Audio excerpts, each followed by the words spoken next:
Hari Kemerdekaan kepada saudara-saudari sekalian. Besok adalah Hari Kemerdekaan negara kita yang ke-63. Walaupun sekarang keadaan Malaysia mengalami ketidakstabilan dalam politik dan juga menghadapi pandemik COVID-19, tetapi kita masih bersyukur kepada Tuhan kita kerana Dia selalu memberkati dan melindungi negara kita sejak dulu sampai sekarang. Saya percaya jikalau Kristian-Kristian di negara ini sanggup berdiri di celah negara kita dan berdoa untuk negara kita, Tuhan akan melakukan perkara yang besar dan baik di Malaysia. Mari kita sama-sama berdoa untuk negara kita. Tuhan Bapa yang di syurga, Tuhan yang menguasai langit dan bumi ini, kami memuji kemuliaan-Mu dan kedaulatan-Mu. Pada hari ini kami dalam hati yang bersatu ingin berdoa untuk negara kita Malaysia. Kami bertaubat akan dosa-dosa yang pemimpin negara ini dan rakyat Malaysia lakukan, dan meminta Tuhan agar mengampunkan dosa kami dan menyembuhkan tanah ini.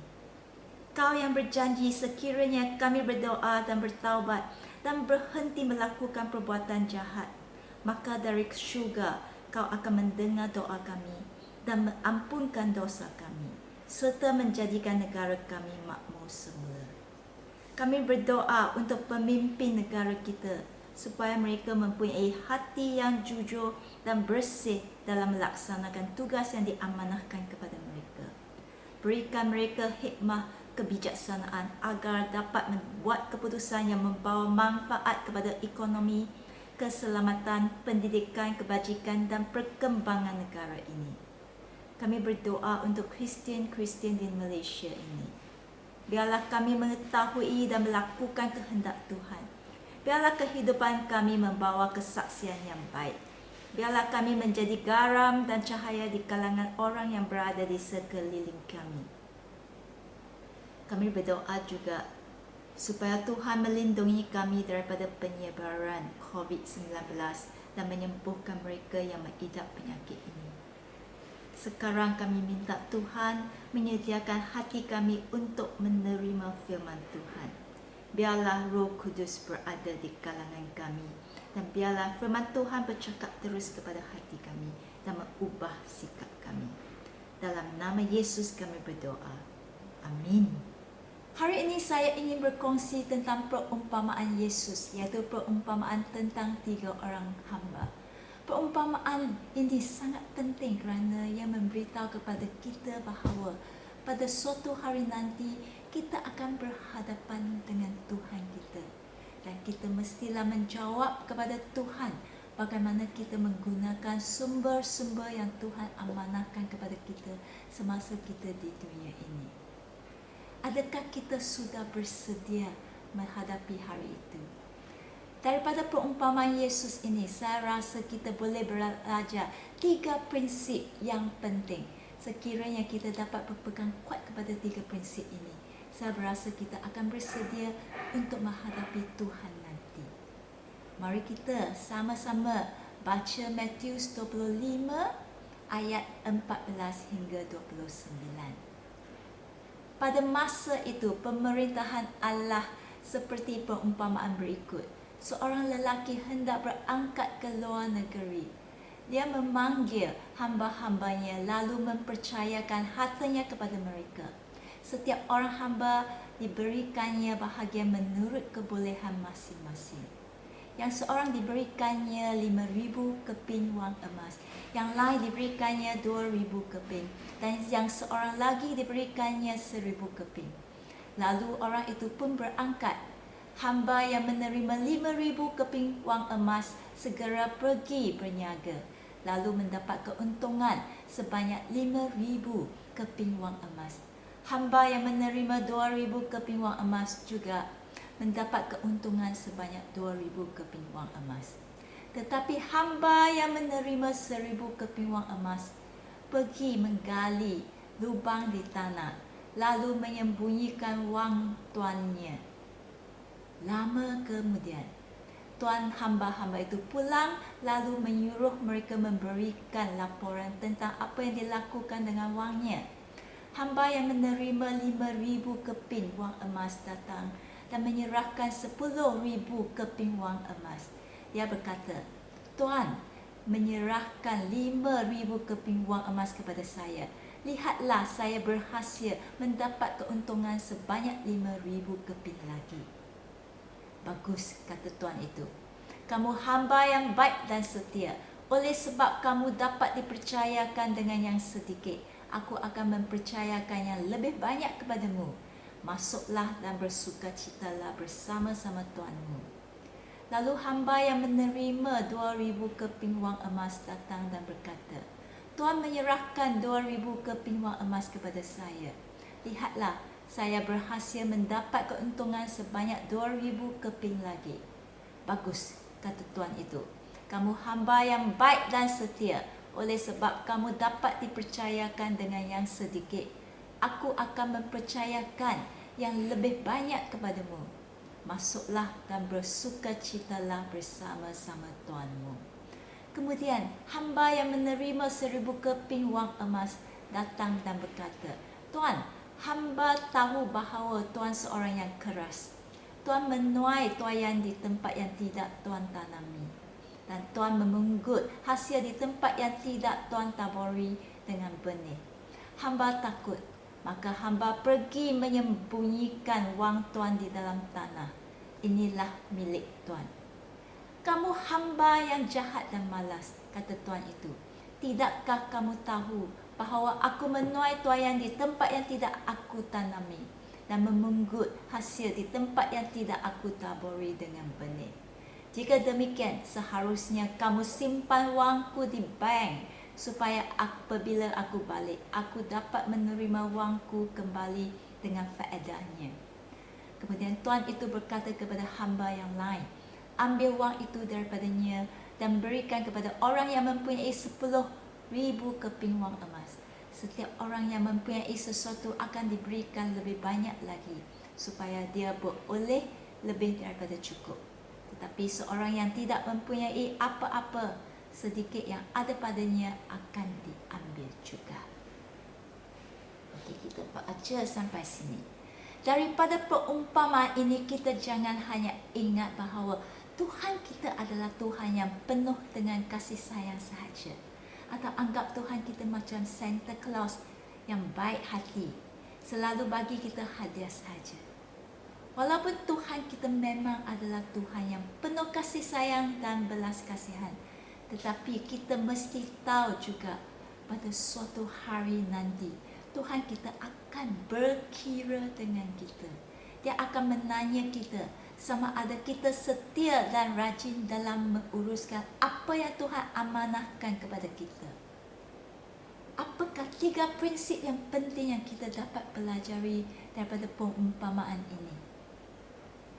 Yang pertama, kita hendaklah mengetahui bahawa segala benda yang kita ada di dunia ini adalah diamanahkan oleh Tuhan. Semua ini adalah kepunyaan Tuhan dan bukan kepunyaan kita sendiri. Dalam Matius 25 ayat 14 berkata, seorang lelaki hendak berangkat ke luar negeri. Dia memanggil hamba-hambanya lalu mempercayakan hartanya. Itu harta siapa? Harta Tuan.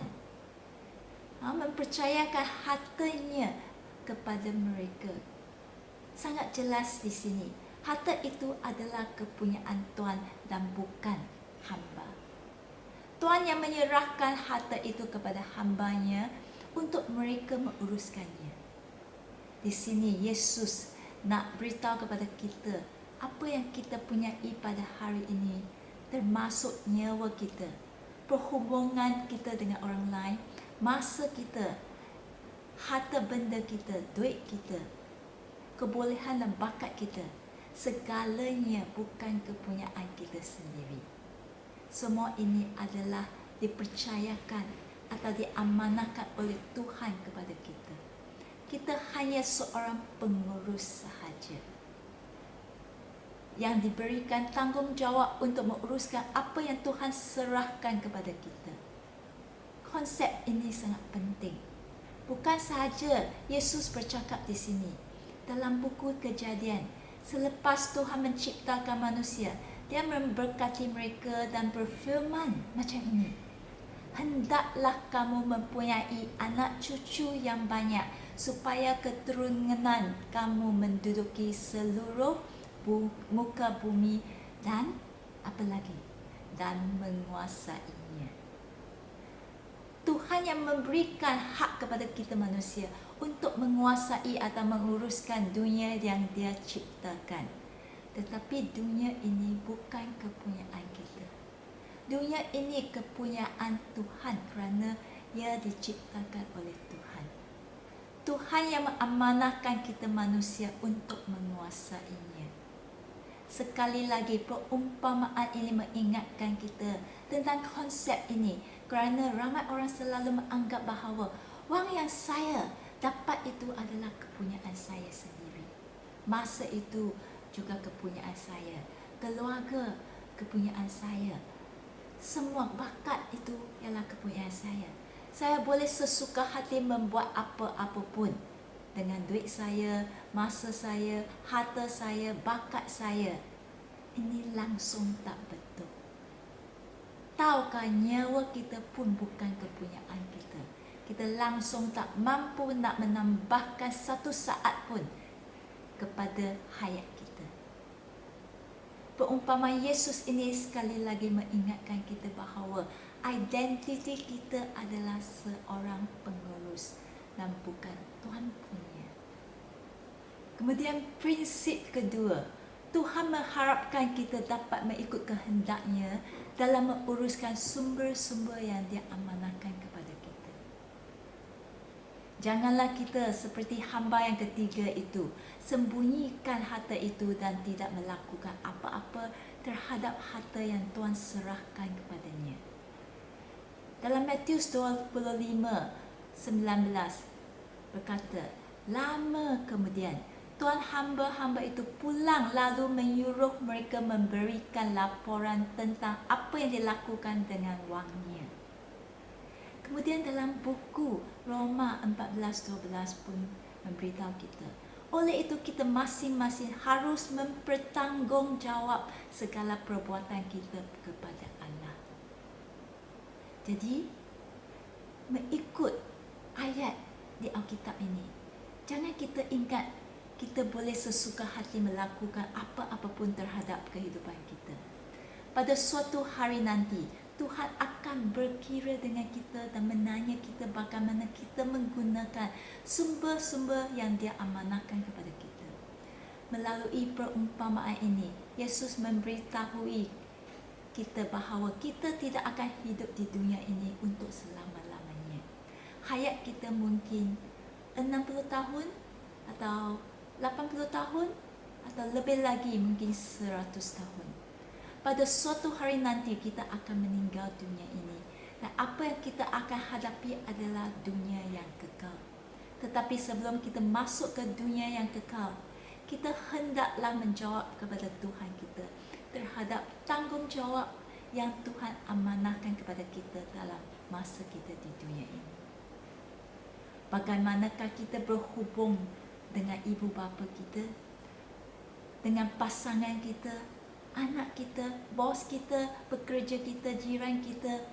Semua perhubungan ini kita hendaklah bertanggungjawab kepada Tuhan. Bagaimana kita menggunakan wang kita, masa kita, kebolehan kita, kita perlu juga menjawab kepada Tuhan.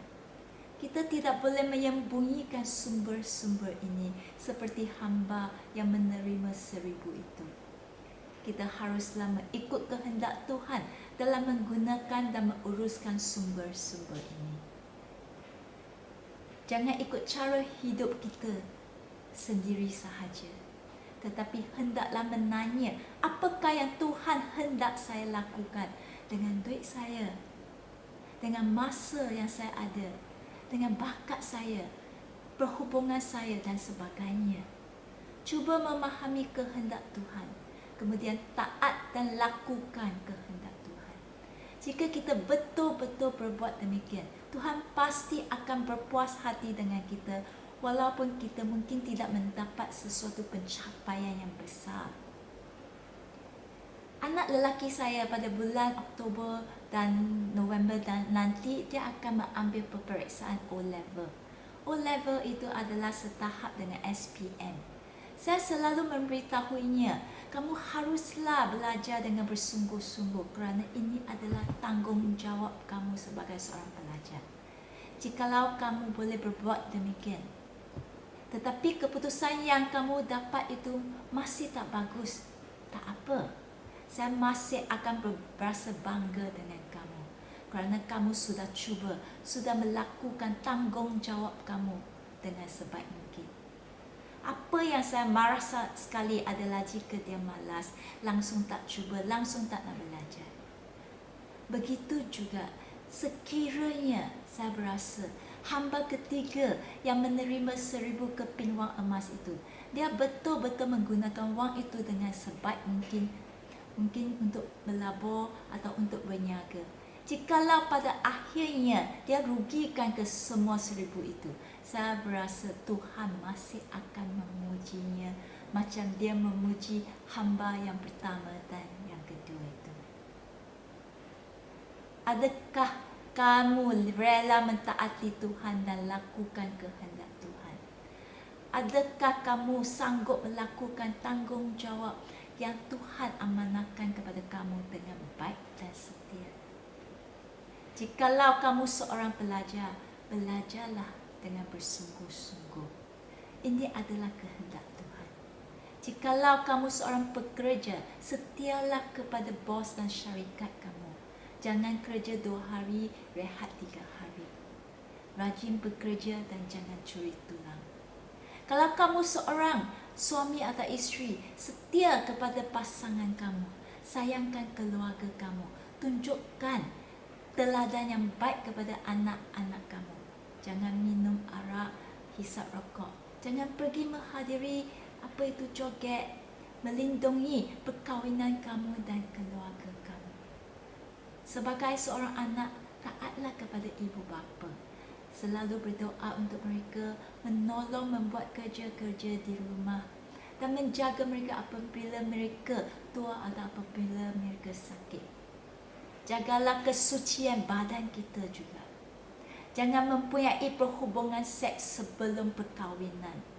Jangan juga ada seks di luar perkahwinan. Jangan juga membazirkan masa kita dalam melayar internet atau bermain permainan internet saja. Jangan tengok wayang-wayang yang tak bagus atau berbual dengan sia-sia sahaja. Gunakan masa dan tenaga kita untuk berdoa, belajar Alkitab, berkongsi berita baik Yesus kepada orang lain, melayani Tuhan, menjadi garam dan cahaya di kalangan kawan-kawan dan jiran kita. Ini adalah kehendak Tuhan. Ini adalah tanggungjawab yang Tuhan amanahkan kepada kita. Kita harus lakukannya dengan baik dan setia. Kemudian prinsip yang ketiga, sekiranya kita menggunakan apa yang diamanahkan oleh Tuhan itu dengan sebaik mungkin, Tuhan pasti akan memberi ganjaran kepada kita. Ganjaran yang diberikan oleh Tuhan itu bukan sesuatu yang remeh.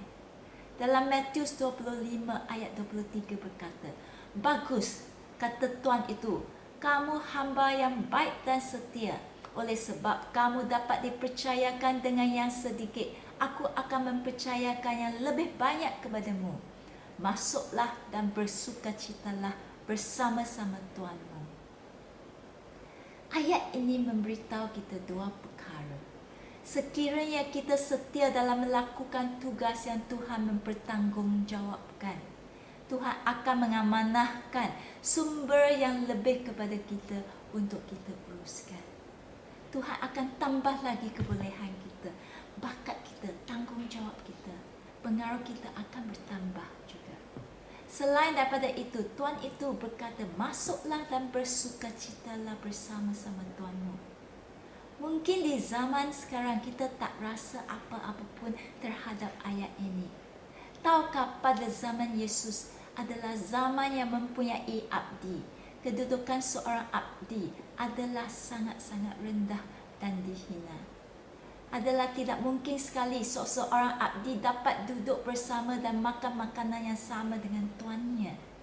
Tetapi di sini Tuhan itu meningkatkan kedudukan hamba itu sehingga sama taraf dengan sendiri, dengan tuannya.